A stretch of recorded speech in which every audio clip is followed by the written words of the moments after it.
Yeah, still in Andalusia and enjoying it. Now I'm in the little vegetable garden, and here are the tomato plants. A lot of flowers. We're still waiting for a few tomatoes here. And this is some flowers from the eggplant. They called it aubergine. And I wanted to show you this little plant here.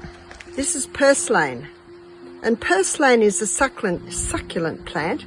It's actually quite tasty, and it can be put in your salad because it's quite a nice herb.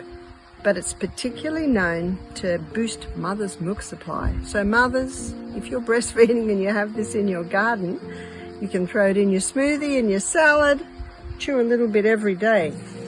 But I'd like to go over here, and here's a little fig tree. And the good news is there are some figs ready. Oh, this is ready. Beautiful. Beautiful fig. I've been having them every day. No, I'm not going to eat it now because I'm waiting for lunch. But I want to talk to you about minerals. One of the reasons why organically grown fruits and vegetables have such a far higher nutrient content is the microbes in the soil. And when you feed the soil with compost, and the compost that they do here is scraps from the garden, weeds from the garden.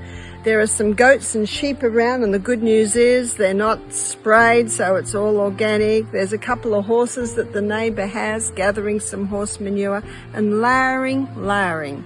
I love to put corn stalks and maybe broccoli stalks in my garden because then it keeps it aerated. And if you keep it aerated, you get more of your anaerobic organisms.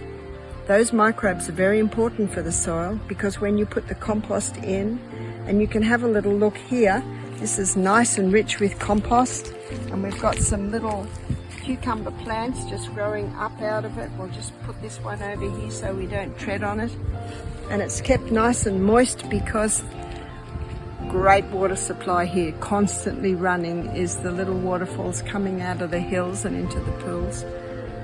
Minerals are very important because we're made up of minerals.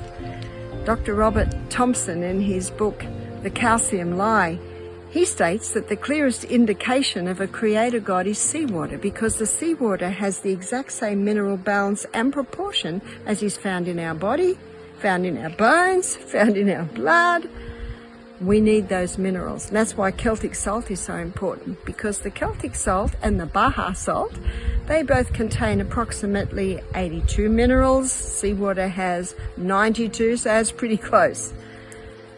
Our bones are made of minerals. They're not made of calcium. They're made of 12 main minerals and 64 trace minerals. So where are we going to get those minerals? We're going to get those minerals from, yes, the Celtic sea salt. Yes, from organically grown fruits and vegetables as much as you can.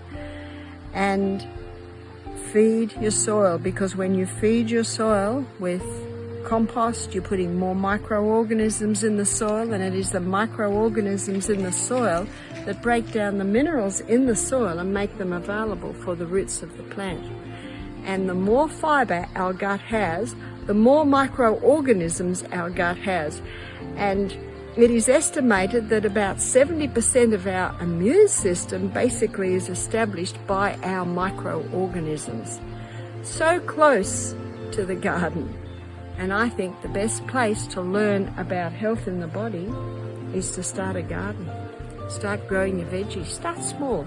Even just get some pots. Grow your parsley, rocket, mint, kale, all those little greens. Great additive to your food.